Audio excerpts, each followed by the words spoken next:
দর্শক, জ্বালানি সংকটের আরো খবর জানাতে সুনামগঞ্জ থেকে থাকছেন সহকর্মী আর জুয়েল। আমরা চলে যাব তার কাছে। জুয়েল, জ্বালানি তেলের সরবরাহ কেমন দেখছেন? তাছাড়া মূল্য বৃদ্ধি নিয়ে গ্রাহকরা কি বলছেন, বিস্তারিত জানাবেন। সুনামগঞ্জে জ্বালানি তেলের বলি গেলে কয়েকদিন ধরে কিন্তু সুনামগঞ্জে পেট্রোল বন্ধ ছিল সরবরাহ, শুধু অকটেন দেওয়া হতো, যার কারণে কিন্তু এমনিতেই দীর্ঘ লাইন ছিল।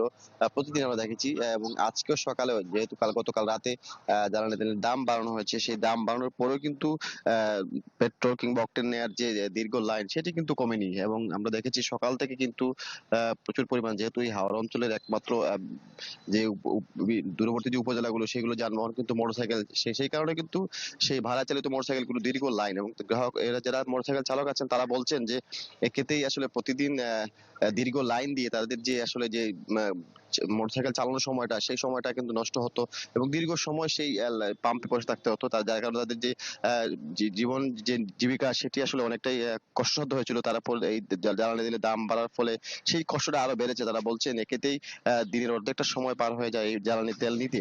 তারপর আবার দাম বাড়ার পরে কিন্তু আসলে তাদের যে প্রতিদিনের যে রুজি সেটি আসলে অনেকটাই ব্যাহত হচ্ছে, এবং তারা বলছেন যে হঠাৎ করে এই দাম বাড়ানোর ফলে তাদেরটা অনেকটা কষ্টসাধ্য হবে তাদের কাছে, এবং দাম বাড়ার পরও যে এই দীর্ঘ লাইন এবং তেলের যে সংকট সেটি কিন্তু কমছে না। এবং আমরা দেখেছি দীর্ঘ সড়কে প্রত্যেকটা পাম্পে কিন্তু পেট্রোল নিতে প্রচুর মোটরসাইকেল এবং যানবাহন যেটা আছে সেগুলো দীর্ঘ লাইন আছে। এবং যারা মোটরসাইকেল চালকরা আছেন এবং যারা এই জ্বালানি তেল সংগ্রহ করতে আসছেন তারা আসলে বলছেন যে হঠাৎ করে দাম বাড়ার কারণে তারা অনেকটা কষ্টসাধ্য হয়ে যাবে তাদের জন্য।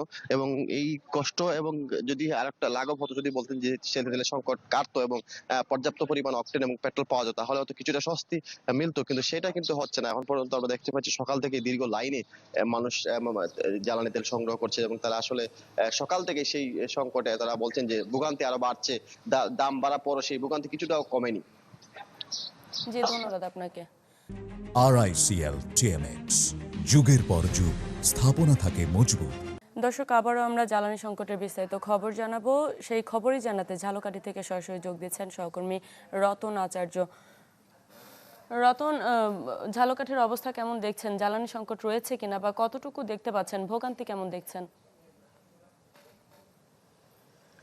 শারমিন, ঝালকাঠির ৩টি তেলের ডিপো থাকা সত্ত্বেও কিন্তু ঝালকাঠিতে তেলের যে সংকট সেটা কিন্তু লেগে আছে। গতকাল থেকেই কিন্তু ঝালকাঠির যে ৮টি ফিলিং স্টেশন রয়েছে সেগুলো কিন্তু অধিকাংশই বন্ধ রয়েছে।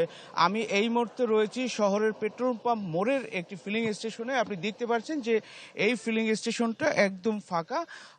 গতকাল ৪টা থেকেই এরকম ফাঁকা ছিল, কারণ হয়েছে তেলের সংকটের কারণে। আপনি জানেন যে গতকাল যে সরকার ঘোষণা দিয়েছে তেল দাম বাড়ার ব্যাপারে, আমি বেশ কিছু গাড়ি চালকদের সাথে কথা বলেছি। তারা বলেছে যে এখন যেহেতু দাম বেড়েছে, এখন হয়তো বা সংকটটা একটু কম থাকতে পারে। এছাড়া যে খুচরা দোকানদার রয়েছে তাদের সাথে কথা বলেছি, তারা যে বলেছে যে আগে যে ডিলাররা তেল দিত প্রতি ব্যারেল তেলে তারা ৫-৬ হাজার টাকা করে বেশি নিত, যে কারণে তারা অনেক সময় তেলও আনতো না। যে কারণে খুচরা যে দোকান, সেই দোকানে তেল না পাওয়ার কারণেই কিন্তু এই পাম্পগুলোতে আসলে চাপ পড়তো। এছাড়াও জানেন যে ঝালকাঠির যে তেলের ডিপো রয়েছে সেখানে বরিশাল বিভাগে ৮টি জেলা এবং মাদারীপুর এবং শরীয়তপুর সহ মোট ৮টি জেলায় কিন্তু এই তেল সরবরাহ করা হয়। এছাড়াও এখানে এখনও কিন্তু পুলিশ পাহারা রয়েছে যাতে অপ্রীতিকর কোনো ঘটনা না ঘটে। আর এখানের পাম্প মালিকরা বলছে যে সরকারের যে নির্ধারিত মূল্য রয়েছে সেই সরকারিত মূল্যেই তারা এই তেল আজকে থেকেই গ্রাহকদের কাছে তেল দেবে। তো শারমিন, এই পর্যন্তই ছিল আপাতত আমার কাছে। জি, ধন্যবাদ আপনাকে। দর্শক, জ্বালানি তেলের সংকট ও মূল্যবৃদ্ধি নিয়ে খবর জানাচ্ছিলেন আমাদের সহকর্মী।